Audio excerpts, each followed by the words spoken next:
Good morning, it's James. I do hope and pray this message finds you and your loved ones peaceful, thriving, and well. Thank you for your time, and thank you for your energy.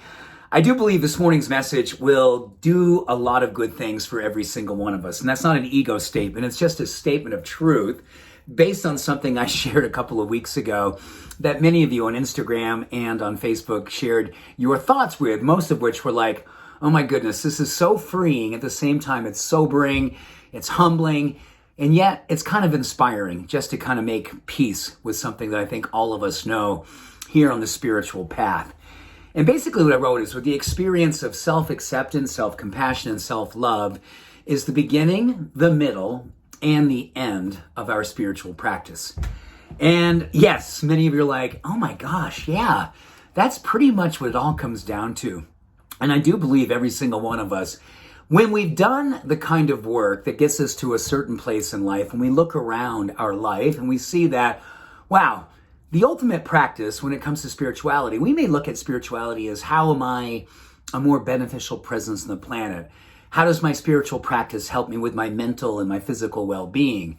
How does my spiritual practice allow for me to have the kind of relationships that fill my heart and make me feel a sense of possibility, peace, passion, and just all the goodness, what it means to be in a community and with relationships that help us to feel spiritually awake. And when you connect that to the very fact that whether or not is our spiritual practice is about each and every day an exercise practice, if it's a meditation practice, if it's a practice of serving out in the world and uplifting humanity through the efforts and through your example, all of these will come back eventually, if not directly and quickly, to your own self-love, your own self-acceptance, and your self-compassion. And when you look at some of the greatest practices in the world, in any spiritual walk, any faith, any way that we consider what spirituality means, all of these have a relationship scientifically to building parts of our mind and our body associated with managing our life in a non-inflammatory way, in a way that allows us to grow and experience more and more vitality. And I do believe that one of the greatest practices that we can bring into our life is spiritual vitality. And this is how I kind of look at this. And this is something I've been working on for nearly 40 years. When I first became sober, I realized that part of the practice was in the midst of kind of my relationships that I had with people in my former life. I don't mean former life like that life was over, but that was a chapter in my life. The people I was hanging out with who, I wouldn't necessarily say it was a deep spiritual community. It was more drugs and alcohol and a lot of relationships that were tenuous at best, and stressed relationships and relationships that weren't necessarily sustainable in a way that I would consider today being spiritually awake. And I was definitely a part of that. Let me make that very clear. I was participating fully in that. So when I started doing my deeper work and became sober and started really doing the analysis of myself, and it's kind of like you do with ethnography, right? You have one foot in your life as you knew it, or as you are kind of, if you will, trying to pull your foot out of that life and create a new life. You start to look at different relationships. And then ultimately, it's not about the relationships with people necessarily, and maybe it was at one time. It really comes down to the relationship you had with yourself.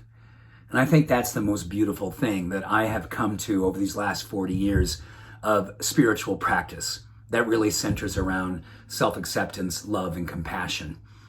And I realized more and more that that relationship that I had 40 years ago, the beginning of my spiritual practice, is the same relationship I have today. And I'm still doing very much the same work. And yes, sobriety has given me great clarity and a great sense of confidence and predictability that I'm not going to wake up in the morning and wonder who I am and where I am in the way that I used to. But I still will wonder what I want to be and how I can go about achieving that desire.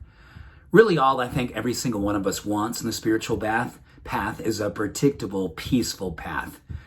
A predictable, peaceful path that really centers around whether or not we are going to love ourselves unconditionally or in all conditions, whether or not our self-compassion can really overcome any self-judgment, anything from the past, anything we're presently going through, in a way that we look at our future and see it as a bright and beautiful future.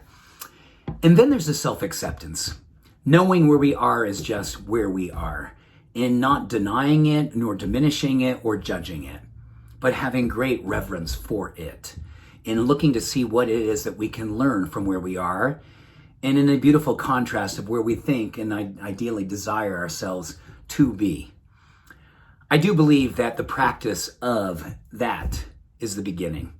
I do believe the middle is about what it is that we're doing each and every day. And at the end, I have a wonderful feeling. I've been around a lot of spiritual death, both physically and spiritually. And every time I see that the ultimate mark of a great life or a great participation in a chapter in your life will come down to those three experiences yet again. Our willingness to be compassionate, our willingness to be accepting, and our willingness to be all out in our self-love. That is the beginning, the middle, and the end of spiritual practice.